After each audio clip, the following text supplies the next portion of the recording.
ভাই রে, আসসালামু আলাইকুম। ওয়ালাইকুম আসসালাম। বাড়ি যা খুঁজে আসলাম, তো কই গেছিল? আমাকে বাড়ি পাবো নাকি তুই? কে কই গেছিল?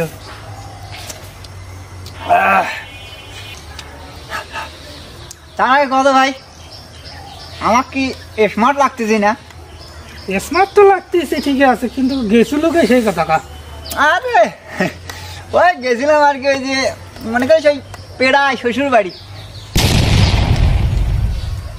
শ্বশুর বাড়ি ফিরে আবার পেরায়? পেরা আবার গঙ্গা শ্বশুর, মানে চাচা শ্বশুর থাকে, জ্যাঠা শ্বশুর, মামা শ্বশুর, নানা শ্বশুর, তো পেরায় শ্বশুর, সেটা কি কাটে? তুই দেখে কিছুই বুঝিস না, সেই দোলনার তরকার চলে এখনো আসিস। আরে পেড়ায় শ্বশুর বাড়ি বুঝিস না?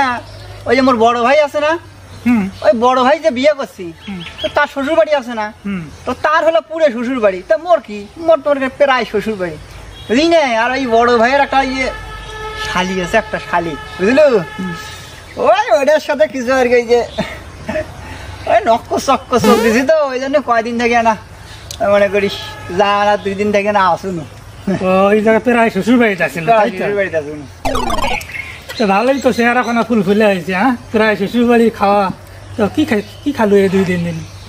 আরে সে কথা আর কি কম রে, ওই মনে করিস ওই পেরায় গোস্ত আর কি, আর ওই পেরায় পোলাও। হ্যাঁ, তো সগিতে পেরায় গোস্ত আর পেরায় পোলাও, সেটা কি রে? বুঝিস না? আরে মনে করি পেরায় শ্বশুর আছে না, ওই পেরায় শ্বশুর মনে করিস ওই যে কুরবানির ঈদ গেল না, 2 মাস হলো তো ঈদ হয়েছে, তো ওই যে ঈদ যে ওই যে গোস্ত আছে, তো ওই গোস্ত গুলো মনে করিস ওই গোস্ত আর কি আছে, ওরা তো গোস্ত সব খায় ফেলাছি, ওই হাড্ডি মাড্ডি ছিল আছে না, ওই হাড্ডি গুলো মনে করিস প্রেশার কুকারে দিয়ে গরম করিয়ে ওগুলা গোস্ত নান করে দিয়েছিল, তার পেরায় গোস্ত হইলো না। আর ওই যে মনে করিস ওরা 1 বেলা ভাত আন দিলে 3 বেলা আর আনবে না, ওই 1 বেলার ভাতে মনে করিস খাড়া থাকে। তো ওই যে বাসি ভাতগুলো থাকে না, ওগুলো মনে করিস ওই হলুদ টলুদ দিয়ে সুন্দর করে মনে করি গরম করিয়ে দিয়ে পেরায় পোলাও করে দিছিল, তাকে খায় মনে করিস চেয়ারা খাট মনে গাছ। নাম পেরায় গোস্ত আর পেরায় পোলাও। এটা তো বুঝিস না তুই? ভালোই তো। হ্যাঁ, তা আসিল কোটা তুই কয়দিন? এই পেরায় বইয়ের কাছে আসলো নাকি? আরে না রে, ওই পেরায় ঘরতে আসেন। পেরায় ঘর? হ্যাঁ, তো সগিতে পেরায় ঘরের কথা শুনি মনে হতেছি আকাশটা কি ভাঙিয়ে নিছি বলু। পেরায় ঘর বুঝিস না? না, বুঝি তো। আরে মোর যে শ্বশুর আছে না, পেরায় শ্বশুর, তাই একটা ঘর দিছি। ওই ঘরটার মনে করিস ওই বেড়া টেড়া শকিয়ে দিছি, খালি ওই উপরে চাল দেয় নাই, বুঝলি নাই?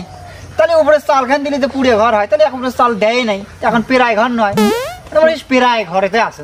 ওই ঘরেতে আসিল? ওই ঘরেতে আসে। হায় হায়, এই চাল ছাড়া ঘর, সেই ঘরেতে আসিল? ওই জন্যই তো কোনো পেরায় ঘর। ও, এই তাহলে তোর পেরায় ঘর? হ্যাঁ, তো পেরায় ঘরে কি মাইজাতে আসলো নাকি? খালি মাইজাত? কি কইস? মনে করিস রাজার হালতে আসেন ওই পেরায় খাটতে। এটাও পেরায় খাট? হায় হায় হায়, পেরায় খাটটা ফির কি সেটা বুঝিস না? না, তো সবই বুঝি দেওয়া লাগে। আরে বসি কি, মোর ওই শ্বশুর আছে না, পেরায় শ্বশুর, ওই তাই মনে করি একটা গাছ কাটি নিয়ে এসে তক্তা টক্তা করে ওটি থুসি খাট বানাবার জন্য। আচ্ছা, তো এখনো বানাই নাই, তো ওগুলো না বাড়ি জোড়া জাপটা দিয়ে ওটি কোনো রকম আসুন, আল্লাহ দিলে রাজার হালতেই আসুন, ভালোই ওই পেরায় খাটতেই আসুন আর কি। এই তাহলে তো প্রায় খাট ভালো। তো এই যে পেরায় খাটত ফির পেরায় বউক নিয়ে আসলো নাকি? মানুষজন সুন্দর দেওয়ালেরও কান আছে, অত জোরে হয় নাকি? আরে পাগলা, ওগুলো কি ওটা কি কোন আগে নাকি বুঝিনি আর পারিস না? ওটা তো আঘাত কোনা পেরায় পুড়ি হয়। হায় হায় হায় করছিস কি? হায় হায় এর কি হইলো? তুই জিনা করছিস? আস্তাগফিরুল্লাহ, আস্তাগফিরুল্লাহ। এই কোরআনে আল্লাহ রাব্বুল আলামিন কি বলছে জানিস? সূরা আন-নূরের 24 নম্বর আয়াতে কি বলছে?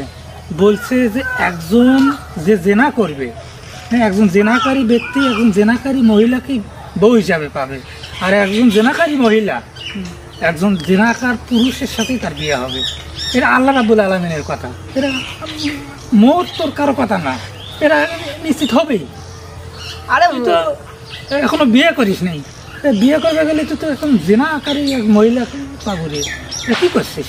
হ্যাঁ, আরে মুই কি আর ওকে কি বিয়ে করি? তুই দুনিয়ার যে যাকে বিয়ে কর, তুই যেহেতু জেনা করছিস, তুই জেনাকারী একজন মহিলাই তোর বউ ভাগ্যযুক্ত। আরে না, মুই একটা ইনটেক ফ্রেশ একটা মেয়ে বিয়ে করার চিন্তা ভাবনা। জীবনই না, আল্লাহ রাব্বুল আলামিনের কথা কখনো, কোরআনের কথা কখনো একটা হরফও মিথ্যা হবে না।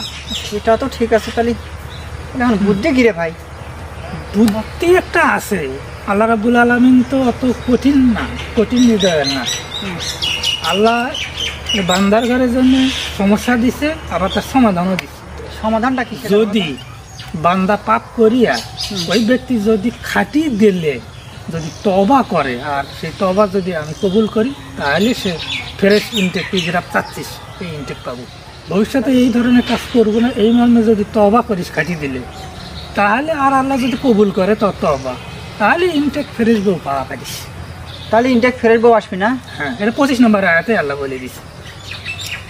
তাহলে আর কি করার রে ভাই? এখন যারা 2 রাকাত নফল নামাজ পড়ে আল্লাহর কাছে তবা কর, জীবনে আর এসব করবি না। ওই আল্লাহ নাকি ওই রাত 3টের দিকে নাকি আপনার আসে। হ্যাঁ হ্যাঁ, এটা খুব ভালো সময়, তুই তাহাজ্জুদ নামাজ পড়িয়া আল্লাহর কাছে কান্নাকাটি করি, তবা করিস। চল এখন হচ্ছে ইয়া করি, দোকানে তোকে সমাধান দিলাম। হ্যাঁ, চা খাই। না সেটা তো খিদে মই, চল।